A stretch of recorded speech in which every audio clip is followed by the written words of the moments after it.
भैरवा की back story fake है। हाँ भाई, इसने अपनी बैक स्टोरी के जरिए जो तुम्हें इमोशनल डैमेज दिया है, इसमें ये 99% झूठ बोल रहा था। इसकी बैक स्टोरी भी लियो की बैक स्टोरी की तरह ही फेक थी। 100% इसलिए नहीं कहा क्योंकि इसमें सिर्फ ये सच था कि ये अनाथ है और इसकी ट्रू बैक स्टोरी में इसके कर्ण होने का राज छुपा है। तो जानेंगे इसकी ट्रू बैक स्टोरी क्या है। पर सबसे अंडररेटेड डिटेल है, यास्किन के पास ये जो 4 मैजिकल बॉल है, ये इंसानों को रिप्रेजेंट कर रहे हैं। ये पंच तत्व नहीं है, ना ही शराब घर, जुआ घर या फिर इंसानों का दिल जहाँ कली रहता है। इसे सेज ऑफ 6 पैथ तो तुम बिल्कुल भी मत समझना। ये मैजिकल बॉल असल में कली की ट्रू पावर को रिप्रेजेंट कर रहा है। ये 5 मैजिकल बॉल है, क्रोध, लालच, हवस, ईर्ष्या और आलस। देखो, तुम्हें भी ये पता है कली असुर की मेन पावर है हम इंसान। हमारे द्वारा किए जाने वाले गलत काम और पापों की वजह से कली असुर और ताकतवर होगा। इसलिए मूवी में हर तरफ मंदिर है लेकिन वहाँ पूजा नहीं हो रही, क्योंकि अगर कोई पूजा करेगा तो कली असुर की ताकत कम होगी। भगवान एक ही, सुप्रीम यास्किन। इसलिए ये 5 मैजिकल बॉल पंच तत्व नहीं है, ना ही कोई और चीज। ये वो पाप है जो हम इंसान करते हैं, जिसकी वजह से ये ताकतवर होता है। तो इस वीडियो में उन डिटेल्स की बात होगी जो है तो बहुत छोटी लेकिन उनका मीनिंग बहुत बड़ा है। जैसे कि सुप्रीम यास्किन अब एक देव बन चुका है और यही एक कारण है कि ये गांडीव को इस्तेमाल कर पा रहा है। और इस सीरम के पीछे का साइंस क्या है, इसे बनाने के लिए 120 डेज प्रेग्नेंट औरत ही क्यों जरूरी है।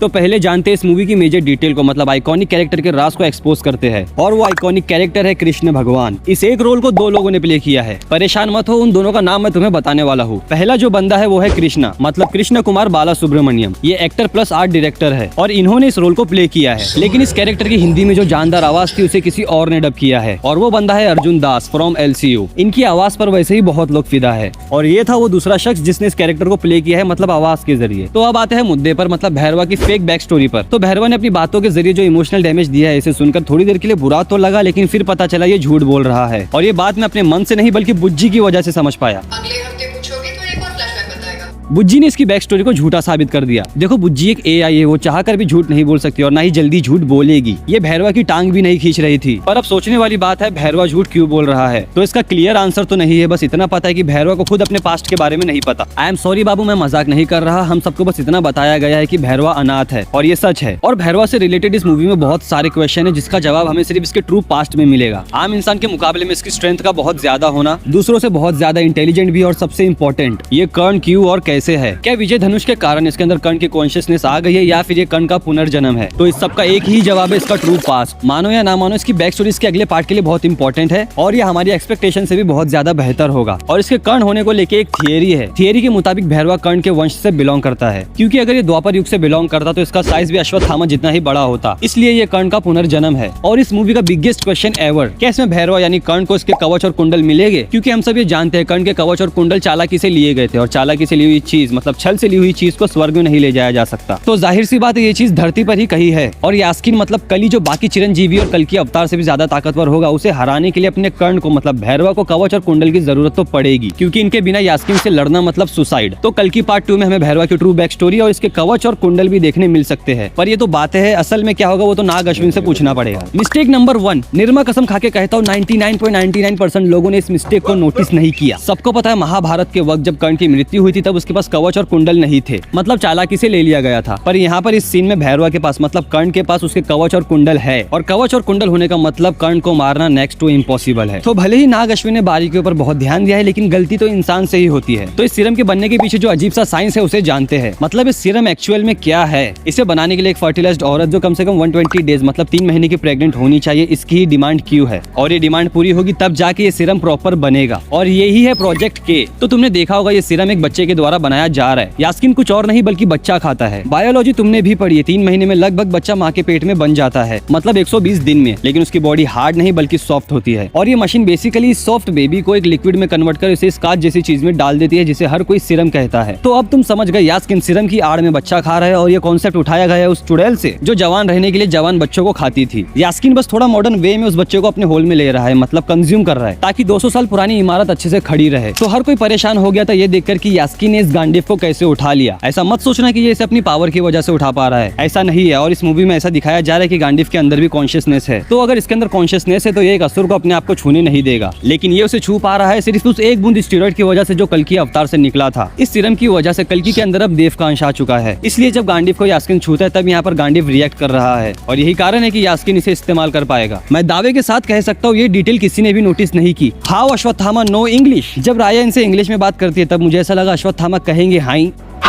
लेकिन इन्हें ये भाषा समझ में आ रही थी, पर कैसे? तो हो सकता है इन्होंने इतने सालों से जिंदा रहते रहते संस्कृत के अलावा और बाकी लैंग्वेजेस भी सीख ली होगी, या फिर ये पावर इन्हें इनकी मणि से मिली होगी। मैं जानता हूँ तुम सवाल नहीं बल्कि जवाब चाहते हो, तो इसका आंसर है ये दोनों ही जवाब सही है। मणि की वजह से और द्वापर युग से होने के कारण ये कलयुग में सबसे इंटेलिजेंट आदमी है। ये लैंग्वेज सीखने के लिए किसी और इंसान के सामने तो बिल्कुल नहीं आएगी। तो ये मान के चलो ये लैंग्वेज समझने की ताकत इनकी मणि की है और इनके दिमाग की। तो ये थी वो छोटी लेकिन अनकवर्ड डिटेल जो तुम्हारे लिए मैंने कवर की। सो आई होप मेरे भाइयों और उनकी भाभीओं तुम्हें ये वीडियो बहुत पसंद आया होगा। तो मिलते हैं नेक्स्ट वीडियो में।